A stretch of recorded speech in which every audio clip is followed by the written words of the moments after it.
Адела Наваро Бело и незиниот тим во наградуваниот мексикански магазин Зета објавија некои големи приказни, вклучително истраги за владина корупција и наркокартели.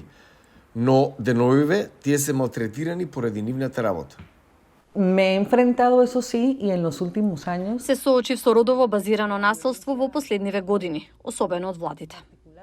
Групата за човекови права и слободно изразување, член 19, забележа дека во првите 6 месеци од 2022 бројот на вербални, физички и онлайн напади врз новинари во Мексико се зголемил 51% во однос на истиот период 2016.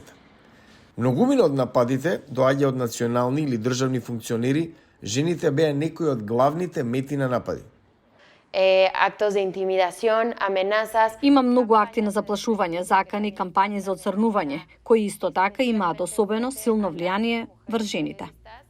Во текот на незината 30 годишна кариера, Изабел Меркадо истражуваше корупција, проневера, злоупотреба на државни средства во Баха Калифорнија. Таа исто така ја раскажа приказната за жените во земја позната по својата мачо култура. Една статија во 2021 се фокусирала на група жени пожарникари кои рекоа дека биле малтретирани и дискриминирани. Кога беше објавена во дневниот весник El Sol del Tijuana, потикна непријателски коментари кои ги напаѓаа пожарникарите и Меркадо. Siento que si un hombre Чувствувам дека ако некој маж известуваше, критиките ќе беа малку помалку интензивни. И за жал, најголем дел од критиките беа од мажи. Но приказната предизвика реакција. Поради написот, новоизбраниот градоначалник го отпушти шефот на противпожарната служба.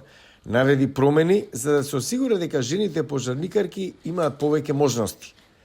Наваро се справила и со вербални напади.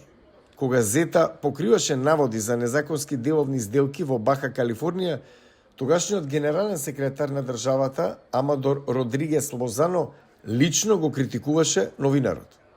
Bueno, el semanario Z está enojado primero. Неделникот Зета е луд. Прво, затоа што не купуваме реклами и второ, наводно го истражуваме љубовниот интерес на Адела Наваро. Предпоставувам дека тоа се причините зошто Адела измислува работи. Наваро била шокирана. y esto lo consideramos un atentado a la libertad. Сметаме дека тоа е напад на слободата на изразување. Тоа е родово базирано насилство врз новинар, затоа што сакаат да ја дискредитираат вашата работа. За среќа, незината држава има механизам за справување со такви случаи. Комисијата за човекови права во Баха Калифорнија. Наваро поднесе жалба. Брзо имаше исход, а Родригес се извини. Mi más sincera disculpa a Adela Navarro, codirectora del Z.